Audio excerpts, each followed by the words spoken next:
Before sikhuluma ngale post lapha ke masikane promotion ayithatha kwensika yethonga asithi ubuka kancane la achievement kaKhuzani. Le achievement kaKhuzani asanda kuyenza sizobuyela kuyo njengamanje. Kunento ngifuna sikhuluma ngayo, ngifuna ukubona ukuthi yena iya relate kule nto le engifuna ukuyiveza. La izolo ngabo 12 uthi uMaskandi promotion searcha insika yoMaskandi channel bese ungena kuma comments akule post wahleka waze walala wabheka phezulu. La insika yethonga ebiveza ini i-top 25 yama monthly listeners ku Spotify. Umuntu ohamba phambili ngama monthly listeners ku Spotify. Sonke siyazi ukuthi uMafikizolo uyena ohamba phambili bese kuzake abanye nabanye. Kwathiwa akatholakala kwi-top 10 uKhuzani. Wafika kwi-top 11 kale waphinde waphuma. Kwathiwa akasekho na kwi-top 20.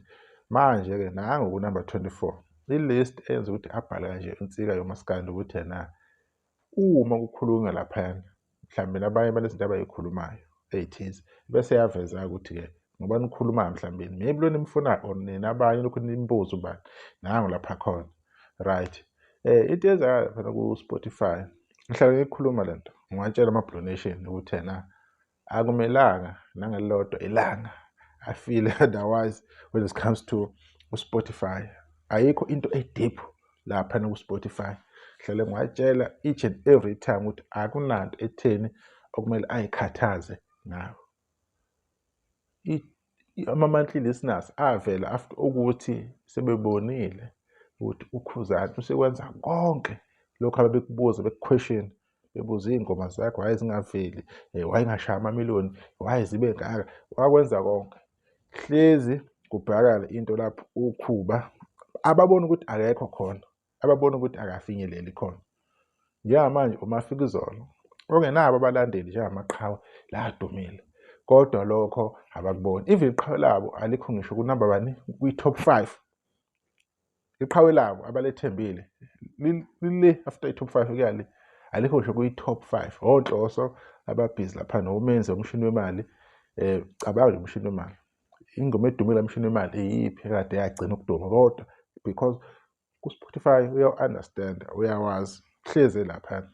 So yilokho nto kumele bekwazi ukuthi na amapholi bohleli bewashintsha when it comes to Khuzani. Even if uKhuzani achieve something lokho abanandaba nakho. Sene-achievement yakamuva Khuzani lapho abe i-ambassador yakwaJeko, imoto zakwaJeko ilapha esePitoli lapha ahlala khona uKhuzani kwindawo yakhe. So asazi ukuthi yena izinto ezinjengoma monthly listeners zirelate kanjani uma umusic womuntu ukhuphuka. Naye ingoma kaKhuzani khona wathi yena at least ingoma ku YouTube eku Spotify ayibo 30% ama views i-rate compared to yabo to Spotify. Naye ingoma kaKhuzani ina million ku Spotify ine million lapha ku Spotify ebese kuthi ngale kuma YouTube ina 2 million isanahlanganisa u2 million. Ingoma ethi ebunzimeni iyona nto ebalekile, iyona nto leyo abantu abathanda umculo kaKhuzani kaKhuba abalandeli bakhe abakumele bek-understand ukuthi ezinye izinto maybe kudala maybe thina sasingekho ukuzonitshela ukuthi na igame the way idlala ngakhona bafuna ukuthi benithinde kule ndawo enaziyo ukuthi inoboya izosheshe ijuluke yabona izosheshe nishisele. Ayikho into kumele nikhathazeke, ayikho into okumele inihluphe. Konke Khuba akwenzayo konke uKhuzani asek-achievile especially ngale album agcina ukuyikhipha ethi Asihlane Ney'ngane. Le album isebenza kahle kakhulu, ikwenzile okuningi izinto abangazange azenze uKhuzani okuthatha isikhathi ukuthi ayi-achieve.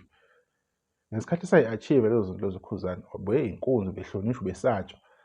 Uma-ke igame isisheshayo sekufanele abafana nomculo wabo-ke iy'ngane lezi ey'funda ey'koleni emarese ey'koleni ma-high school kuphi uma enjoy leyo sound leyo sekufuneka ngathi yonke into ingashintsha. It's impossible ukuthi ngaba kanjalo. So yonke into mina ngihlala ngiyiveza nengihlale ngikhuluma ngayo ukuthi abantu kumele bekwazi ukuthi yena each and every topic, each and everything, even if ayimdingi uKhuzani kuzomele uKhuzani angene one way or another. Njengamanje kumele ngabe ku-celebrate abanye abantu abenza izinto ey'thize ku-Spotify. Abafuni ukufokhasa kulokho. They rather use that person or that artist ukuthi be-ridicule uKhuba. Usazi ukuthi why you take i-attention away from lowo mculi loyo owenze something, ngoba ufuna nje ukudelela uKhuzani, ukucasula abalindi bakaKhuzani. Kumkhulisa ngani lowo mculi loyo osuke ephumelele leso sikhathi lesi enze into enhle kakhulu. Okuyinto ebuhlungu-ke engihlala ngikhala ngayo ukuthi yingani ngaso sonke isikhathi kuliwa izimpi ngezinto zabanye abantu. Yingani into ingathathwa ubani anikezwe into okumele ayithole ukuthi wena emculi thizeni usebenzile nakho siyakuncoma. Yingani sihlele sifuna ukumoshela abanye abaculi izinto ngenxa yokuthi sifuna ukufaka abaculi mhlawumbe esibaziyo ukuthi bahlale bebanga. And ama-question engihlale nginawo ngoba abantu sebebathanda kangaka ama-monthly listeners.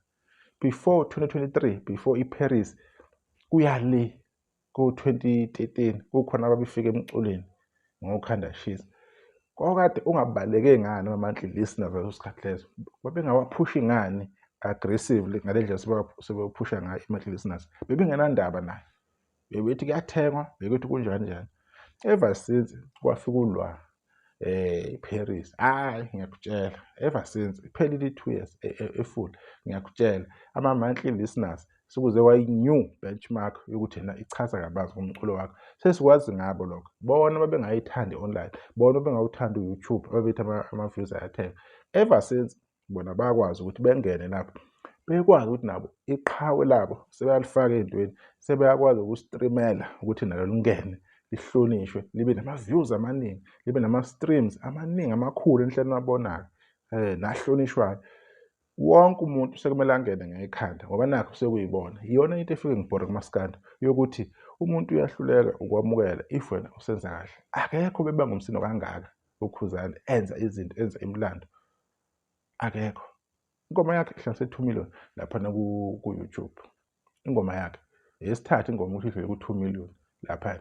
After kokhulunywe kakhulu ngaye, after kokhulunywe kabi ugxeka i-album yakhe, after ingenile kumasama, kunezinto ey'ningi ey'khulumekile. Ilokhu iprovile i-album le ukuthi lokhu enikushoyo ngayo, lokhu enikukhulumayo, imibono yenu nemidlinzo nenzondo eninayo ubani ngoKhuzani Mfokampungose uhlezi ebaprove abantu otherwise. So mina angazi abantu ngihlale ngibatshela ukuthi okusha uKhuzani azoku-achieve bazokuphoshela eceleni lokho akabe sakunaka.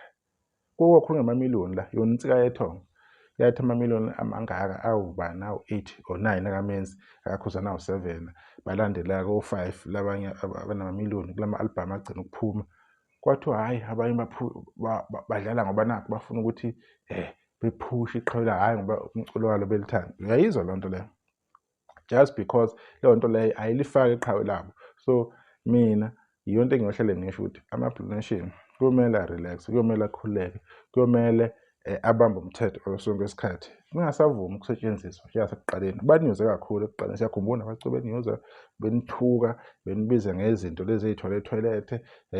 Kuningi abakusho ngani because babefuna ini ukukhuphuka. Siyabazi o-MC kade bezama ukukhuluma, bekhuluma ngayo uKhuzani Dlamlenze. Siyazi ukuthi indlela sibabulele baphethe left side. Sikwazi konke lokho. Yilokho nto kumele ku-understand ukuthi igame yamaskandi iyohlele ikanje. Thina angeke silibale iqiniso and asidingi ukuli-confirm to anyone. Lokhu ukunikeza assurance yokuthi Khuzani usedleni e-right ngale ndlela asayibambe ngayo, ngale ndlela asihamba ngayo, yena iyamsebenzela nabalandi bakhe iyamsebenzela.